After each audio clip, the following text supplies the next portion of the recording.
Caríssimos irmãos, caríssimas irmãs, que possamos permanecer sob as blandícias do reino, a psicosfera inacessível de Jesus, que nos soergue, que nos enleva, que nos encoraja, que nos dá luz e discernimento para prosseguirmos. Nós não íamos começar como faremos em seguida, mas existem fatos que precisam ser enunciados, porque os fatos dispensam provas. A Zilá abriu esse livro ao acaso. São 180 lições. E exatamente na lição 7ª, Tudo Novo, a recomendação central da lição é: em Cristo tudo deve ser renovado. O passado delitoso está morto. As situações de dúvida terão chegado ao fim.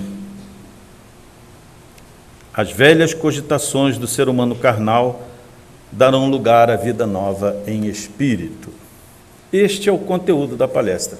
Portanto, nós poderíamos dar agora por encerrada a nossa tarefa, porque Emmanuel já a resolveu.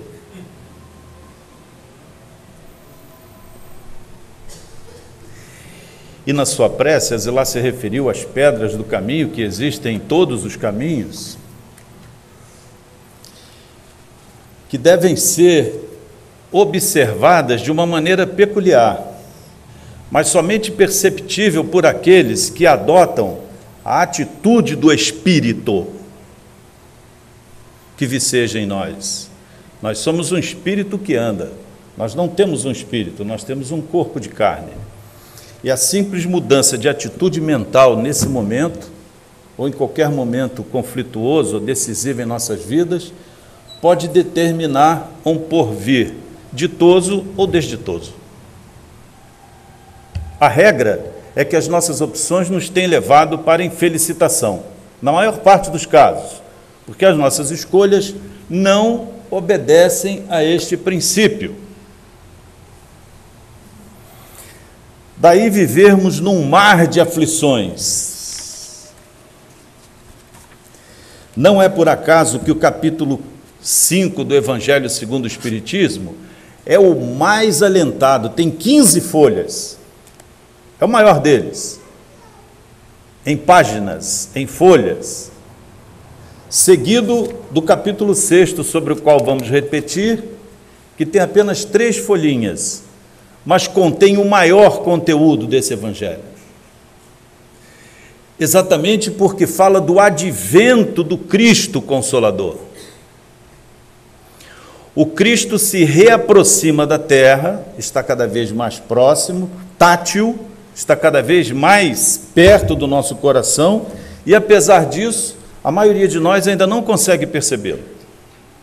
Em reuniões coletivas como essa, não só aqui, no ambiente espírita, mas em qualquer outro, ele tem dado demonstrações concretas, objetivas. Muitos prodígios, muitos fenômenos estão se repetindo. É Emmanuel que diz em Pão Nosso: em número, quantidade, valor e intensidade muito maiores do que na época de Jesus. Mas a gente vem ao ambiente de luz, como procuramos agora, a solução, recebemos a bênção, aqui ou em qualquer outro lugar, curamos as nossas chagas, as nossas aflições e voltamos para os velhos hábitos e caminhos que renovarão as aflições e nos trarão de volta. Essa não é uma atitude razoável. E é exatamente o Cristo Consolador que vem nos dizer como remover esse problema. O foco da nossa reflexão hoje, dessas breves palavras, porque Emmanuel já concluiu a palestra, a reflexão, é a dúvida. Quem não tem dúvida, incertezas, insegurança, hesitações? Alguém que não as tenha? É possível diminuí-las? Há alguma possibilidade de excluí-las? Ou como diz o professor Pedro Demo em seu livro da Universidade de Brasília, aqui nosso vizinho, que só há uma certeza entre nós: a incerteza. A certeza da incerteza, para esse professor de filosofia, seria o caminho inevitável para todos nós. Mas, apesar disso, nós insistimos em reduzir incertezas. Todos vivemos buscando uma segurança que nos aproximasse dessa possibilidade.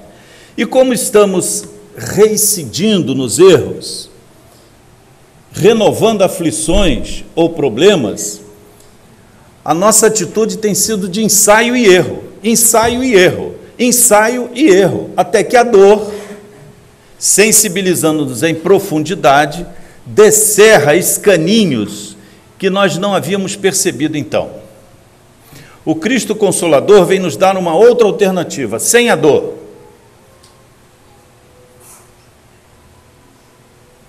Porque a aflição é a regra, a dor é a regra, o sofrimento é opcional. É só para aqueles que desejam continuar com ele. Por isso, o conteúdo do capítulo 6 do Evangelho segundo o Espiritismo, que para muitos foi ditado pelo próprio Jesus, basta ler. Somente o Espírito de verdade fala nele. E fala assim: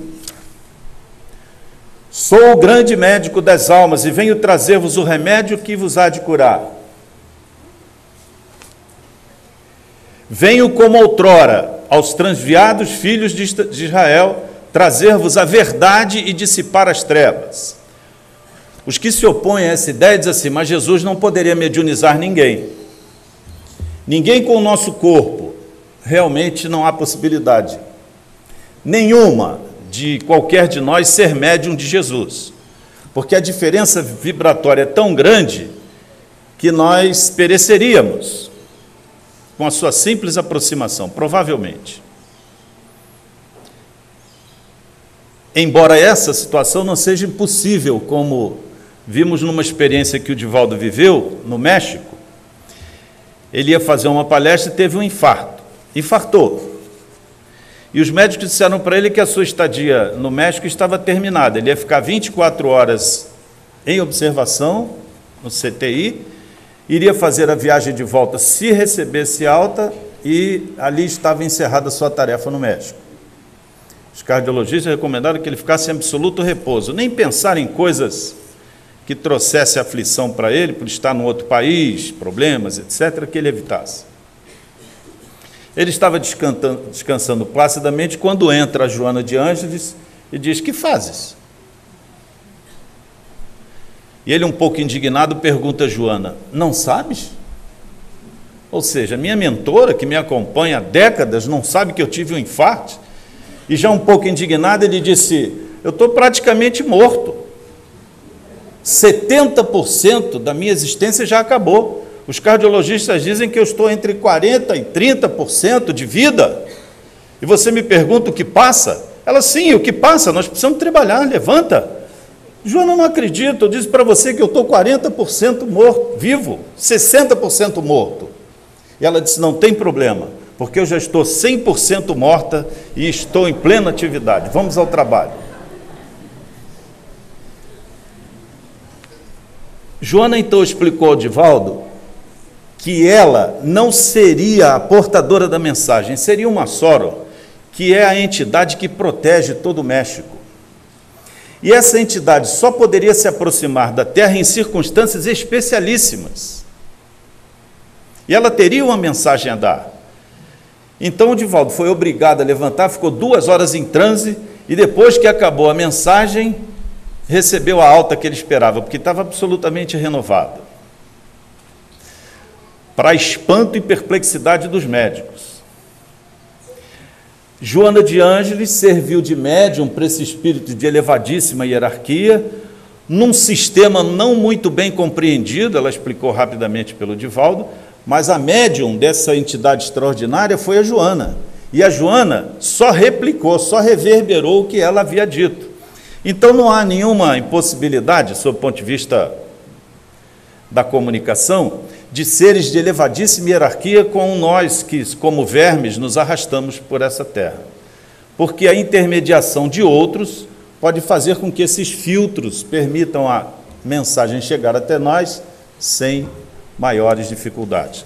Por isso, alguns reiteram, não, mesmo sendo Jesus, não haveria nenhum problema dele trazer a mensagem falando eu, como vim antes, venho novamente. E qual é o foco daqui da nossa reflexão? O que traz esse capítulo de importante? Ele traz o consolo. O consolo para aliviar todo e qualquer tipo de sofrimento, sofrimento físico, moral, as perdas, as doenças, os traumas, as decepções, os transtornos. Tudo quanto nos aflige pode ser removido, pode ser alterado, pode ser superado, com apenas um binômio: fé no futuro, confiança na justiça divina. E continua Kardec, antes do Espírito de Verdade. Todos encontram consolação em a fé no futuro e em a confiança na justiça de Deus que o Cristo veio ensinar aos seres humanos. Palavras de Kardec, literalmente. Sobre aqueles que, ao contrário, nada esperam desta vida, ou seja, quem não espera nada, não cultiva a esperança, ou simplesmente duvida. E aqui poderíamos intercalar em Kardec. Quem duvida pode ter duas atitudes mentais: a dúvida construtiva ou a dúvida destrutiva, tormentosa. Sobre estes que simplesmente duvidam, as aflições caem como todo o seu peso, e nenhuma esperança lhes mitiga a dor. Foi isso que levou Jesus a dizer: vinde a mim todos vós que estáis fatigados, e eu vos aliviarei. O nosso problema central é exatamente a dúvida, a incerteza. Como lidar com isso? E já dissemos que a dúvida tem duas formas de ser enfrentada: a dúvida construtiva e a dúvida tormentosa, a dúvida destrutiva. É em René Descartes que encontramos o método de superação da dúvida construtiva. Descartes, ainda aprisionado no campo da escolástica, na filosofia revelacionista, cuja verdade dependia de enviados de Deus, de missionários, e somente eles traziam as verdades para a terra, recusou tudo. Começou a duvidar do que via, do que sentia, do que pensava, do que avaliava, do que decidia, duvidou de tudo. E essa sentença é dele: se duvido de tudo, não posso duvidar que eu mesmo duvido. É razoável isso? Daí o método racionalista cartesiano. Se duvido, não posso duvidar que eu mesmo duvido. Se duvido, penso. Se penso, existo. E essa frase é mais conhecida que a anterior. Mas foi sobre a dúvida que ele construiu a sua certeza. O cogito ergo sum, ou seja, penso, logo existo, é posterior, é apenas a conclusão da construção metódica da dúvida. Descartes resgatou a dúvida como elemento construtor da certeza. E ninguém pode dizer até hoje, aliás, até hoje não, até ontem. Até ontem ninguém podia dizer que esse método é falho. Ele é absolutamente seguro.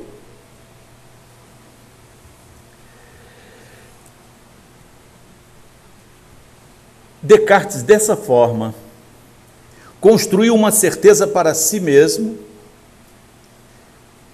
para sua existência como ser, para a sua existência como parte da criação e para a sua existência com relação à cosmovisão divina.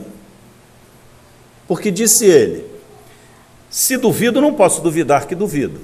E duvido que eu possa duvidar de maneira tão perfeita que tenha esgotado todas as opções. Ou seja, reconheceu a incapacidade de duvidar de tal forma que esgotasse as alternativas. Então, o seu pensamento era imperfeito. Para um pensamento imperfeito, cuja existência ele reconhecia, só há uma possibilidade: que haja um pensamento construtor perfeito. Daí ele ter, sem querido, encontrado Deus, a razão do universo e a relação entre Deus e as coisas, e os seres. Significa dizer que, partindo da dúvida, construiu a sua certeza. A dúvida destrutiva, por outro lado, que a maioria de nós adota, ela é destrutiva, ela é dissolvente, ela fragiliza, ela estiola a vontade, a capacidade de lutar, de querer, de seguir. Nada do que é imediatamente evidente pode ser considerado como possibilidade. Ou seja, a postura é de recusa, é uma confissão de imaturidade. No fundo, é isso, porque a pessoa desistiu. Não, isso aí não dá para explicar, isso é sobrenatural, isto eu não tenho condições de saber, isto eu não quero saber, ponto final, vou parar por aqui. Estou duvidando de tudo que possa vir dessa fonte. É a incapacidade de enfrentar situações adversas, que identifica as crianças. Muitos de nós chegam aos 80 anos, mas espiritualmente ainda é criança. Bate com o pé quando alguma coisa contraria. Quebra as coisas em casa. Diz palavras menos nobres. Se irrita, acorda mal o dia seguinte como uma criança pirracenta. Porque, em verdade, a idade cronológica já passou por si, mas a idade espiritual continua na infância. Essas pessoas não gostam de crises, porque crise é a síntese da dúvida. Todos buscamos oportunidades, queremos oportunidades, mas oportunidades implicam em movimento, transformação. Quem quer oportunidade e recusa o movimento, já perdeu a oportunidade. E quem requer, quem reclama movimento, transformação, produz riscos. Por isso a sabedoria chinesa identificou crise, a palavra crise é muito curiosa, ela é a mistura de dois ideogramas, risco e oportunidade. A mistura de risco e oportunidade para a cultura chinesa gera a ideia de crise, tal como os gregos a anteviram. Crise, para os gregos, crises do grego, é ver claro. Quem não está em crise não vê claro.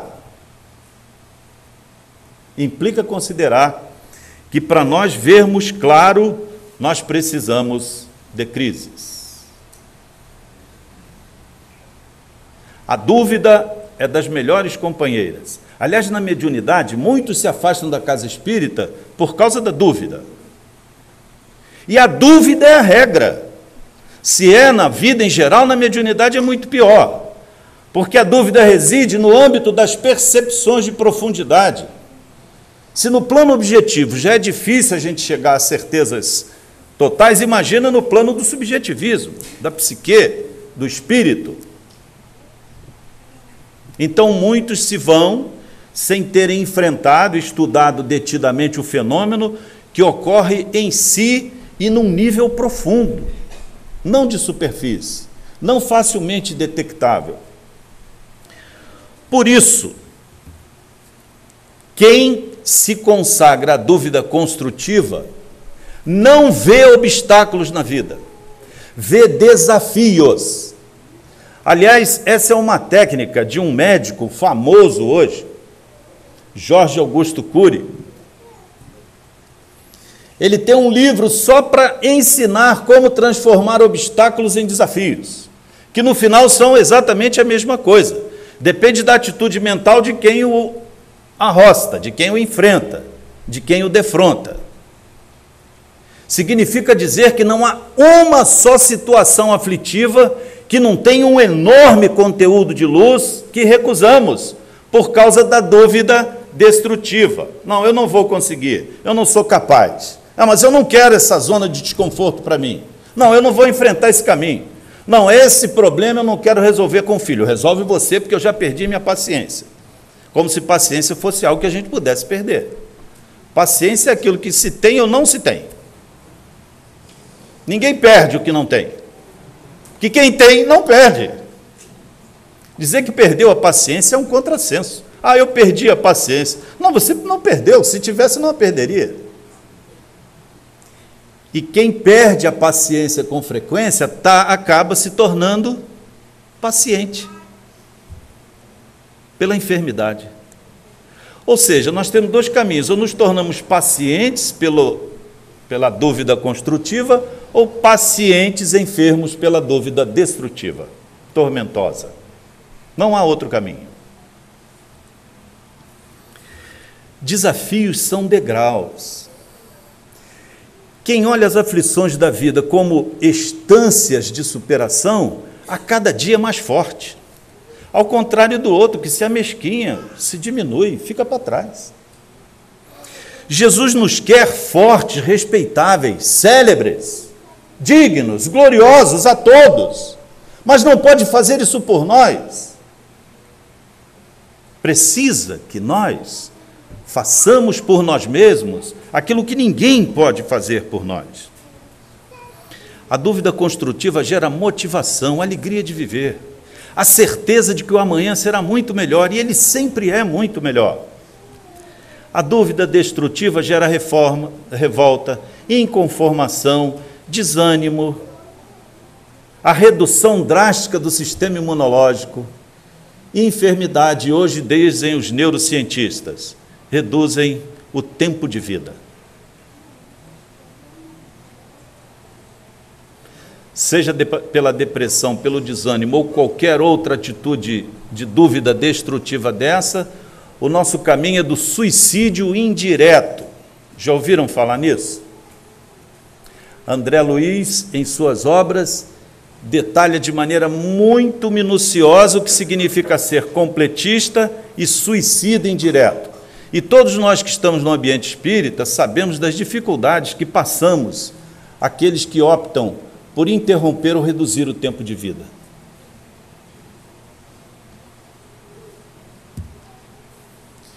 Perguntaram a Rinpoché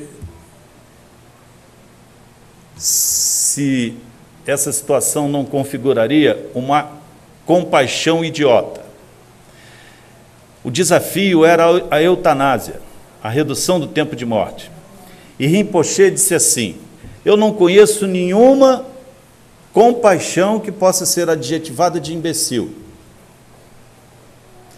Agora, intitular como redução do nível de sofrimento a eutanásia é a maior imbecilidade que eu já ouvi. Porque do outro lado, tudo isso tem como reflexo situações muito piores do que a permanência do espírito no corpo. Soubessem aqueles que o fazem por si ou pelos outros, não assumiriam nunca essa responsabilidade, porque interrompem, como diz Bezerra de Menezes, um processo que pode levar décadas de sensibilização delicada, como uma neurocirurgia, para atingir uma área específica do nosso espírito. Há dores, aflições, problemas que levam décadas, que são processos de sensibilização profunda. São áreas cuja luz não tem acesso e somente aquele processo aflitivo ou doloroso, como um bisturi de um neurocirurgião, consegue penetrar. Quando interrompemos a vida, eliminamos a possibilidade da iluminação daquele centro. E a consequência é a repetição do indébito. para o que foi antes e para o que proporcionou a interrupção prematura da vida. Ou seja, perdeu sua oportunidade e vai ter que começar tudo novamente. Porque não há como remover aquele problema da pessoa, senão por esta forma. Deus, que é infinita é pouco, Ele é absolutamente, soberanamente justo, misericordioso e sábio, não criaria nenhum jugo, nenhum peso insuportável para os seus filhos.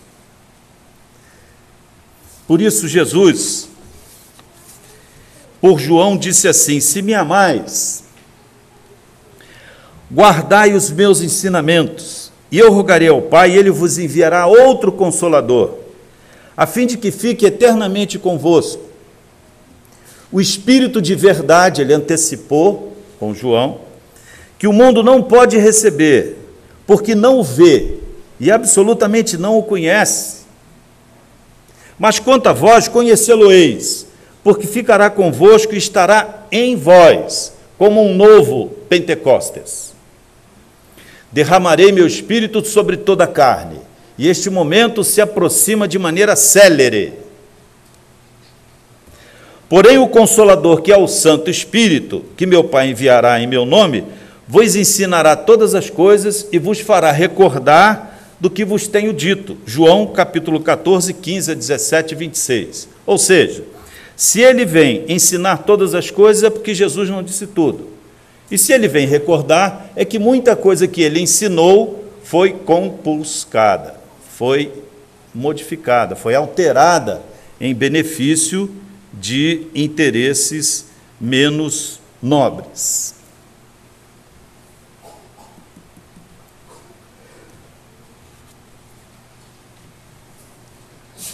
A causa das nossas aflições, em sua grande parte, repousam exatamente nesta vida.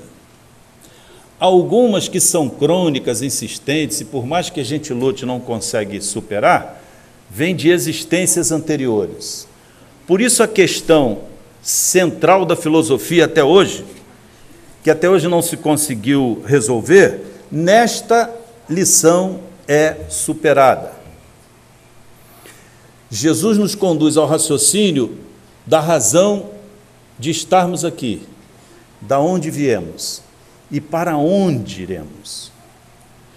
Diz ele que é preciso, espíritas, amai-vos, este o primeiro ensinamento, instruí-vos, este o segundo. Quando ele diz, espíritas, amai-vos, está usando apenas uma parte da regra áurea, né? Amar a Deus sobre todas as coisas e ao próximo como a si mesmo. Quando diz amai-vos, ele recomenda que nos amemos, mas diz também que é preciso amar-se. No cristianismo encontram-se todas as verdades, palavra do Espírito de verdade. São de origem humana os erros que nele se enraizaram.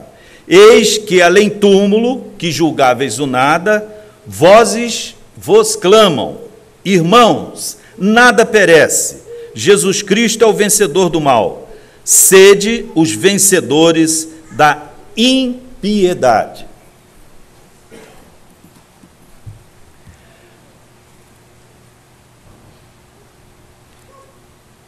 Na verdade, toda a construção metódica de René Descartes está sendo superada hoje, para alguns, como para o professor Antônio Damasio, um dos maiores neurocirurgiões do mundo, de origem portuguesa, encontra-se nos Estados Unidos e escreveu um livro, O Erro de Descartes.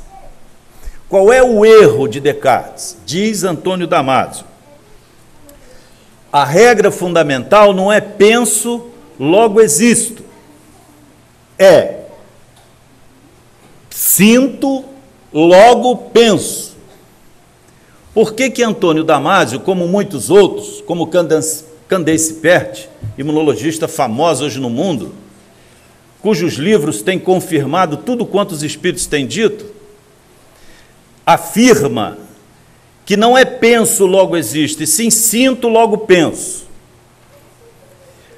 Porque em 100 milissegundos, ou seja, 100 partes da milésima parte do segundo, um relâmpago sai das nossas amígdalas e aciona o sistema límbico, colocando-nos em ação. 100 milissegundos depois, em nossa estrutura emotiva, sentimentos de experiências pretéritas são evocadas e passamos a experimentar medo,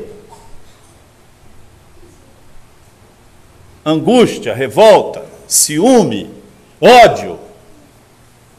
Só depois desses 200 milissegundos sai um outro relâmpago do hipotálamo para atingir os córtex cerebral, onde eles dizem encontrar-se a razão. Significa dizer, segundo os estudos dos neurocientistas, que nós não somos antes razão, antes nós somos emoções. E quem não adestrar as suas emoções para a vida está fadado ao insucesso. Se já havia um grande problema em enfrentarmos as coisas todas de maneira racional, e tínhamos um tempo para fazer isso, para os neurocirurgiões, os neurocientistas, a coisa tomou um nível de complexidade muito maior, porque, segundo eles, esse sistema é como os automáticos que temos, a batida do coração, a respiração, os movimentos internos automáticos do corpo. Significa que, para eles, esses movimentos são incontroláveis, inconscientes, instintivos, e só com procedimentos muito especiais nós nos damos conta da existência deles e, a partir daí, da possibilidade de autocontrole. Autocontrole somente, porque não é possível dissipá-los. Significa dizer o seguinte: se nós temos uma mágoa, se nós nos entristecemos com alguém, se nesse momento tocava uma música, se nessa circunstância aparecia uma imagem, qualquer que seja, toda vez que a gente vê a imagem, escuta a música, lembra do caso, por uma circunstância fortuita, entre aspas, qualquer, tudo quanto ocorreu conosco em termos de aflição, de problema, renasce. Emerge do sistema límbico, perturbando-nos o equilíbrio. Daí a importância do perdoar, porque quem não perdoa cultiva um jardim de espinho no próprio coração, palavras de Emmanuel, porque se ressente daquilo o tempo todo.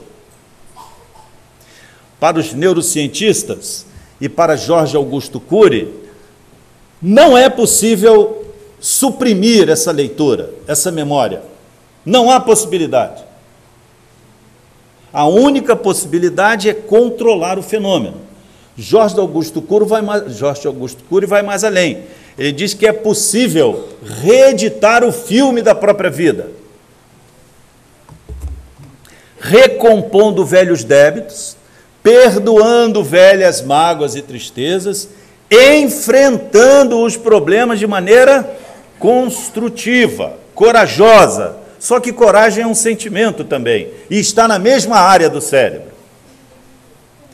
Daí, se duvidamos de nós mesmos, nós damos uma demonstração inequívoca de que não sabemos amar a nós mesmos, que não cuidamos direito de nós mesmos, que não respeitamos a nós mesmos e, portanto, não somos credores nem do amor, nem da atenção, nem do respeito, nem da admiração alheia.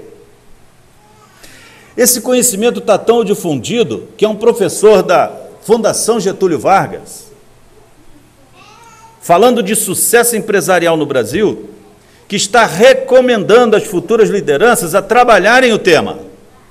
Para ele também, esse é um sistema automático, que independe da pessoa, que existe, apesar de nós, por uma segregação hormonal qualquer, ou seja, um efeito eletroquímico, que que se passa dentro de nós e não tem possibilidade de controle, de domínio, porque eles não refletem sobre a origem do pensamento e do sentimento, que é exatamente o espírito. De Descartes à física quântica ou à neurociência moderna, nenhuma vírgula foi mudada do que os espíritos nos disseram.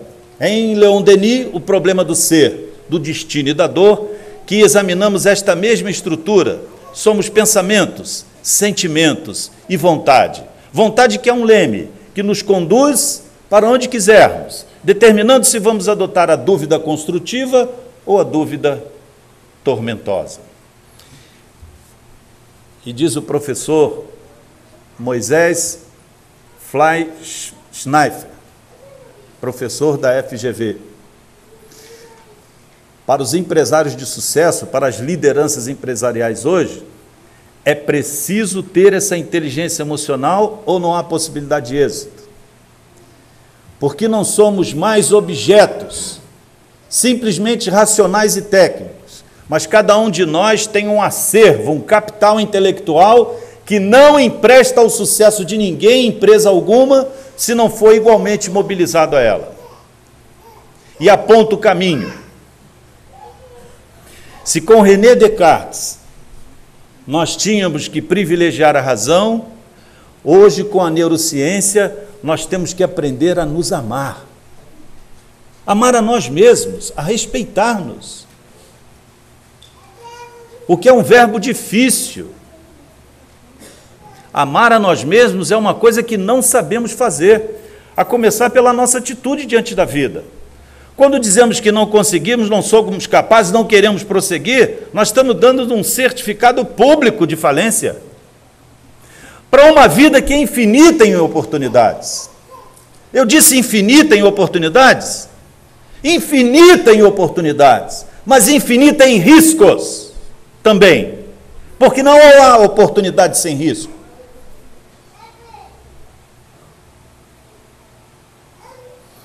E se Jesus se encontra entre nós, dizendo-nos, como no início desse nosso capítulo,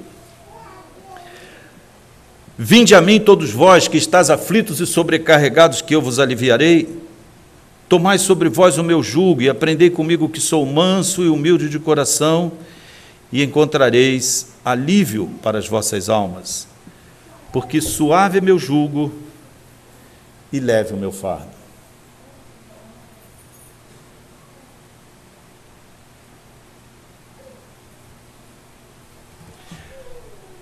A enunciação do seu pensamento reproduz a energia da origem.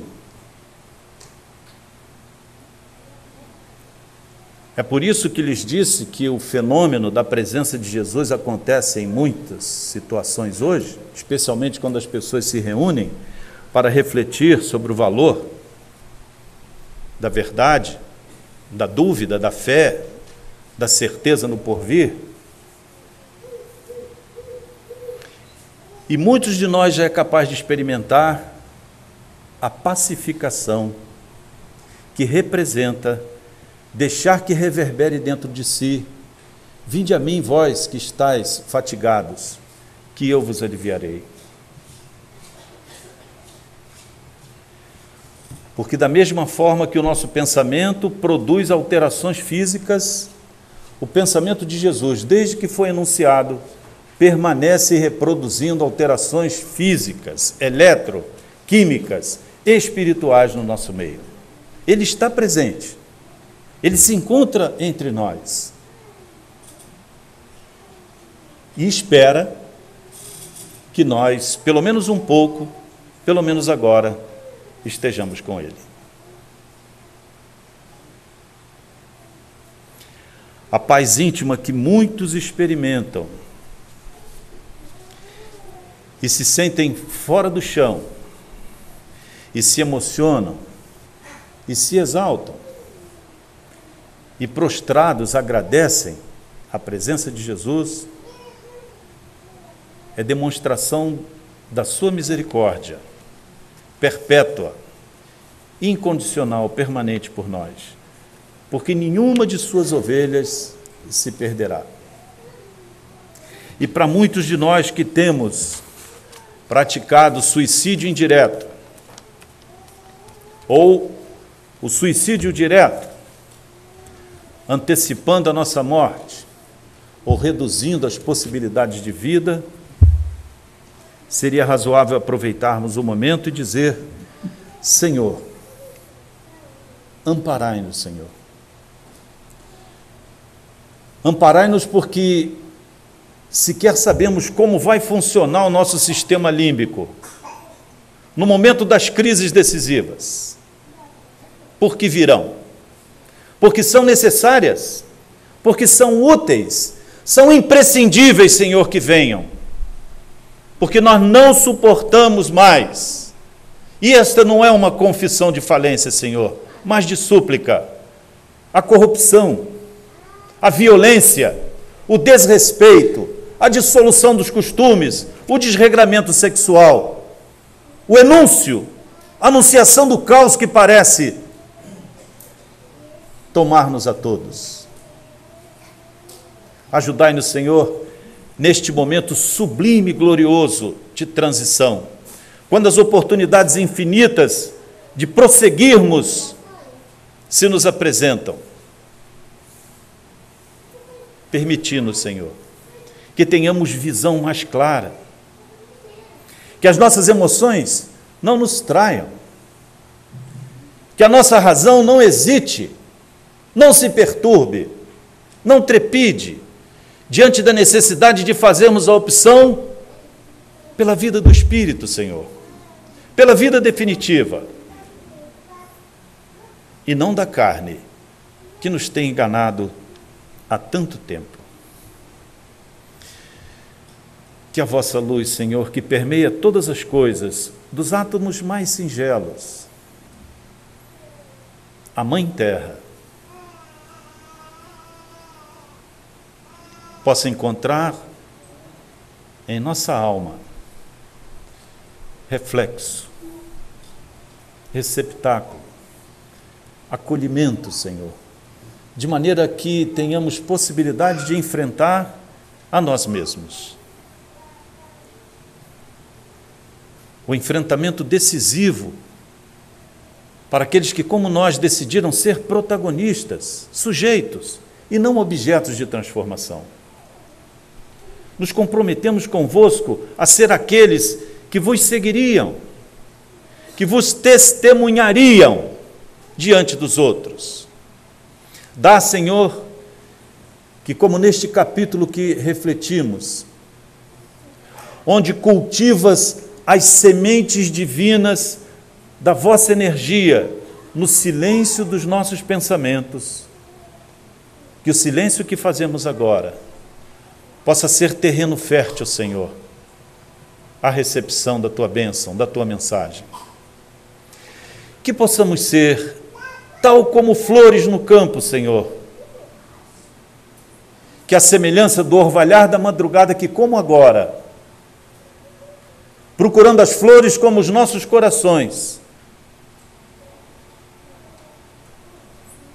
possam, ao tocar-nos, Senhor, transformar-se em diamantes safirinos, onde as gotículas que vertem generosas do vosso coração, Senhor, na direção do nosso, se transformem em pedras preciosas, não para nossa fascinação e encantamento, mas para que esta luz que conduziremos daqui para fora possa chegar a outros, a muitos, pela nossa vontade, pela nossa ação, pela nossa reflexão, pelo nosso desejo de servir, de amar, porque estamos convencidos que fora da caridade, Senhor, não há nenhuma saída. Ou vivemos para servir, ou não servimos para viver. Abençoai-nos o momento, Senhor, e não deixeis que estas gotículas preciosas, Senhor, se transformem em lama pardacenta da nossa poeira de equívocos milenares. Remove de nós a sombra, a dúvida, o erro, a revolta, a ignorância, Senhor. de maneira que essa gota preciosa